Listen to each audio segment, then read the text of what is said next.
Quais assuntos surgem em sua mente quando se fala em biotecnologia? Transgênicos? Medicamentos? Clonagem? Células-tronco? Pesquisa? Armas biológicas? A mídia muitas vezes expõe notícias de forma sensacionalista ou exagerada. Neste vídeo, esclareceremos alguns dos temas mais polêmicos relacionados à biotecnologia. Primeiramente, você sabe o que são os transgênicos? Nos organismos transgênicos, fragmentos de DNA exógeno contendo um ou mais genes são inseridos com a finalidade de que o organismo passe a produzir uma ou mais proteínas específicas. O processo de transgenia é caracterizado por uma modificação altamente precisa, ao contrário de melhoramento por métodos convencionais. E você sabe para que os transgênicos são utilizados? Um dos exemplos mais comuns é o uso de bactérias transgênicas com um gene da insulina humana para a produção em larga escala. No caso dos animais, por exemplo, existem cabras que produzem uma droga anti-câncer diretamente em seu leite, facilitando a posterior purificação e não alterando a fisiologia do animal. Os casos mais conhecidos de transgênicos, no entanto, são entre os vegetais. Uma planta transgênica pode ter sua produtividade aumentada, pode passar a expressar precursores de vitaminas essenciais ao ser humano, como beta-caroteno, e também produzir proteínas nocivas às pragas, porém inofensivas aos humanos, dispensando assim a aplicação de pesticidas nas plantações. Mas, afinal, por que os transgênicos são tão polêmicos? Esse dia de hoje, dia 5 de março, é o dia em que a CNTB está votando lá em Brasília a liberação de 3 variedades transgênicas e uma variedade pertence a essa empresa maldita e é por isso que as mulheres sem terra vieram aqui denunciar, repudiar, dizer que esse modelo do agronegócio é o modelo da morte e não é da vida. E as mulheres sem terra defendem o modelo da vida, defendem a soberania alimentar, defendem a reforma agrária. E por isso, companheira, nós conseguimos deixar um recado para essa empresa.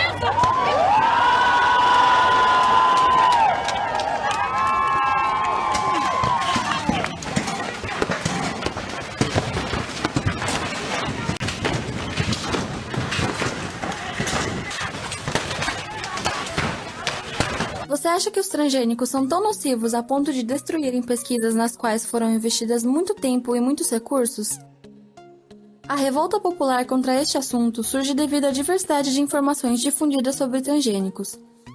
Algumas organizações ambientais e políticas costumam ser sensacionalistas quando tocam neste tema, e frequentemente omitem informações importantes e exageram em pontos que não são comprovados cientificamente. O que não é dito pela mídia é sobre a excessiva regulamentação pela qual um transgênico precisa passar para ser liberado na natureza. E, mesmo quando ele é liberado, há um grande controle e monitoramento das plantações. Os testes sobre a alergenicidade da nova proteína expressa passam por várias etapas, como toxicologia, comparação com outros alérgenos, teste de digestão para saber se a proteína é digerida no organismo humano, entre outros. O controle para que plantas convencionais não se reproduzam com as transgênicas é bem rígido, com medidas de distância específicas entre as plantas modificadas e as demais. Em relação aos riscos ambientais, o transgênico, antes de ser liberado, passa por vários níveis de medição de impacto sobre insetos importantes como polinizadores e decompositores, aqueles que não são alvo da proteína transgênica. Há estudos socioeconômicos que provam o grande declínio no uso de pesticidas em plantações transgênicas, assim como a diminuição do uso de água, pois não era mais usada para dispersar o inseticida. Em resumo, será que os transgênicos são realmente os vilões da história ou eles podem ser os verdadeiros heróis?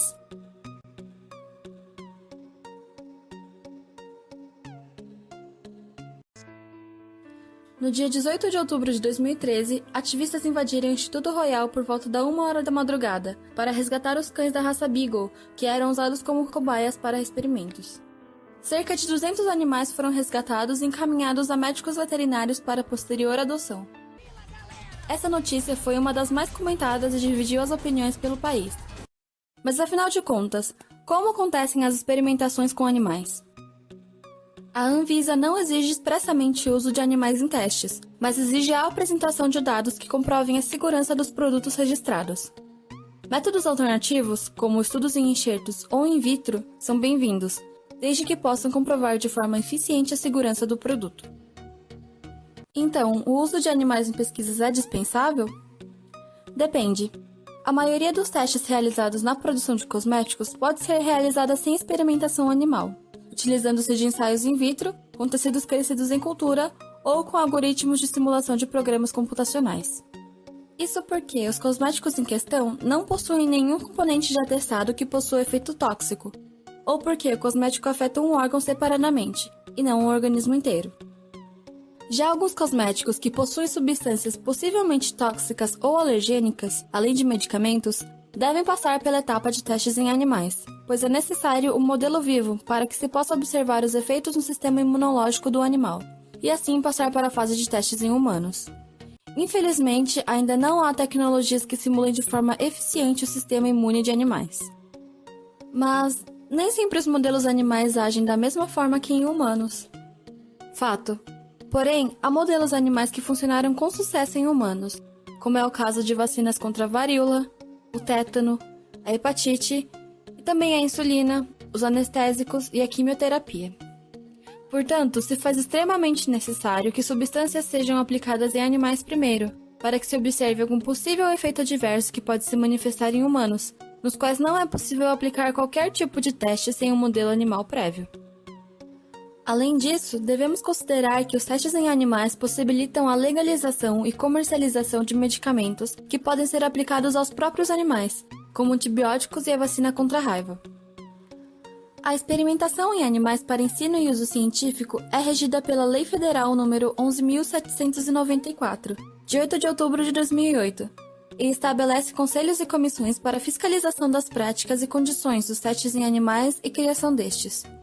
Essa lei normaliza também a criação do CONSEA, Conselho Nacional de Controle de Experimentação Animal, cujo dever é formular, rever e zelar pelo cumprimento das normas relativas à utilização de animais com finalidade de ensino e pesquisa, além de credenciar as instituições que podem criar animais e utilizá-los para testes.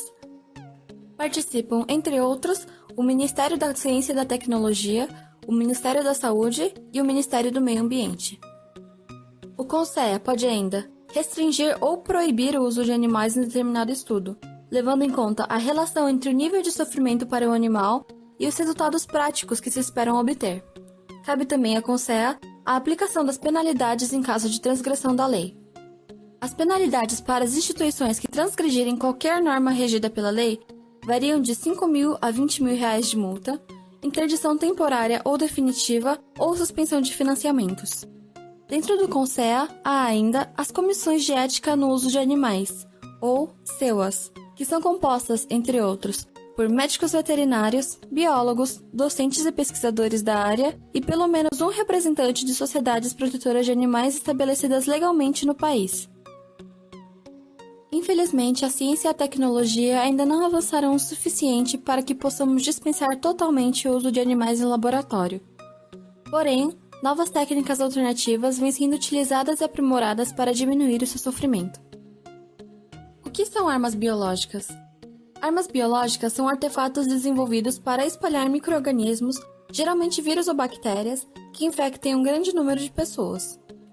Na antiguidade, isto era feito jogando corpos em decomposição para contaminar a água dos adversários, ou dentro da cidade para espalhar doenças. De lá para cá, o que houve foi o desenvolvimento biotecnológico, que possibilitou uma sofisticação das técnicas para desenvolver os agentes, para que tenham facilidade de se propagar, sejam mais letais e mais resistentes. Dentre essas possíveis armas estão a varíola, a toxina botulínica e o famoso antraz, utilizado num atentado nos Estados Unidos que matou 5 pessoas em setembro de 2001. Quer dizer que essas substâncias são ruins? Não. A utilização dessas substâncias com outras finalidades pode ser muito útil. Por exemplo, a toxina botulínica pode ser utilizada na estética, o botox, contra rugas, ou em uso terapêutico, em casos de estrabismo ou bruxismo. Fora isso, apesar da evolução da biotecnologia para a produção dos agentes, é necessário uma série de fatores para que eles se tornem armas. Entre eles estão a tecnologia para propagar os agentes, o que demanda grande investimento econômico e pessoas com conhecimento científico especializado. Além disso, esse tipo de pesquisa é muito bem regulado, e grande parte dos países já se declarou contra o seu desenvolvimento para fins militares, dado seu perigo. Resident Evil. A deadly virus capable of contaminating the entire world has been released by Umbrella Corporation. Oh my God. But they have only 3 hours left before it begins infecting and mutating the whole human race. Isso seria possível? Bom, até hoje nenhum organismo conhecido já causou esse tipo de mutações, transformando de forma tão drástica os seres infectados ou reanimando-os após a morte. E mesmo que isso ocorra, eles provavelmente também não conseguiriam promover atividades como andar. E em relação a um desenvolvimento em laboratório? Em partes. Como dito anteriormente, pode ser que, ilegalmente, ocorra a manipulação laboratorial de organismos patogênicos que infectem humanos e sejam altamente contagiosos pelo ar. Pode ocorrer ainda que estes organismos sejam liberados no laboratório. No entanto, espera-se que hajam medidas de segurança muito bem planejadas, com o isolamento do local e pessoas infectadas. Além disso, as condições encontradas em laboratório e no ambiente externo são muito diferentes, sendo difícil sua proliferação em escala global, como mencionado. Você sabe o que é clonagem? Clonagem é a criação de um ser vivo geneticamente idêntico ao original. Em que tipo de organismos a clonagem pode ser aplicada?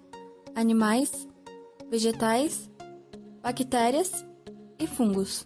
Desde que o organismo possua material genético, ele pode ser clonado. A ovelha Dolly foi criada por cientistas escoceses em 1997. A ovelha clonada despertou o interesse mundial sobre o assunto, por ser o primeiro mamífero clonado a partir da célula de um animal adulto. Em 2002, foi clonado o primeiro animal doméstico por uma universidade no Texas, um gato chamado Copycat. O projeto foi financiado com mais de 3,5 milhões de dólares. Nessa imagem, o animal estava prestes a completar 10 anos. Apesar de a operação ter sido um sucesso, o mercado não engrenou, e a empresa líder em clonagem de mascotes nos Estados Unidos parou de operar em 2009. Quais são os problemas da clonagem animal? Apesar de ser um grande avanço, a clonagem não é um procedimento barato. Além disso, a experiência produz dúzias de embriões mortos para cada sobrevivente, e entre os que sobrevivem e chegam a nascer, muitos possuem algum tipo de malformação ou morrem cedo. Verdades ou mitos? Se existe a clonagem animal, seria possível através dos fósseis clonar os dinossauros? 100 million years ago, there were mosquitoes, just like today. And just like today, they fed on the blood of animals, even dinosaurs. Sometimes, after biting a dinosaur, the mosquito would land on the branch of a tree and get stuck in the sap. After a long time, the tree sap would get hard and become fossilized, just like a dinosaur bone, preserving the mosquito inside. This fossilized tree sap, which we call amber, waited for millions of years with the mosquito inside, until Jurassic Park scientists came along. Using sophisticated techniques, they extract the preserved blood from the mosquito and bingo! Considerando o fato de que os dinossauros viverão há mais de 66 milhões de anos, mesmo o mosquito estando bem preservado e acondicionado dentro da resina, o sangue que ele carrega acaba ressecando e envelhecendo, destruindo os milhares de códigos genéticos que os cientistas precisam para clonar um dino. Entretanto, seria possível clonar animais que foram extintos há não muito tempo, como a famosa ave Dodô, extinta em 1662. Cientistas já conseguiram clonar um espécime do extinto Ibex dos Pirineus, e isso abre portas para os outros animais que podem voltar à vida, como tigres dente de sabre e mamutes. Como a clonagem pode nos beneficiar? Essa tecnologia é importante no aprendizado de outras técnicas, como, por exemplo, a terapia genética, que pode ser utilizada na correção de genes defeituosos causadores de doenças. Além disso, a clonagem terapêutica pode ser utilizada em humanos, com o objetivo de produzir órgãos inteiros a partir de uma única célula, ou produzir células saudáveis que poderão substituir células danificadas por doenças degenerativas, como o mal de Alzheimer ou o mal de Parkinson.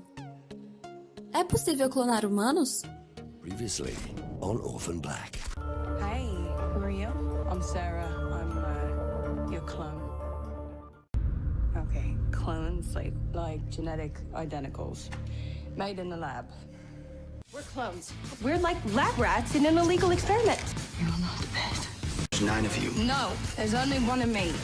The age of biotechnology is upon us. Até o momento, nenhum clone humano já nasceu. Porém, em 2008, pesquisadores criaram com sucesso os primeiros 5 embriões humanos maduros usando essa tecnologia. Os embriões só foram autorizados a se desenvolver até o estágio de blastocisto, ponto no qual foram estudados e então destruídos. Em resumo, a clonagem é proibida, mas sabemos que podemos fazê-la. O problema é que não entendemos se ela é completamente segura.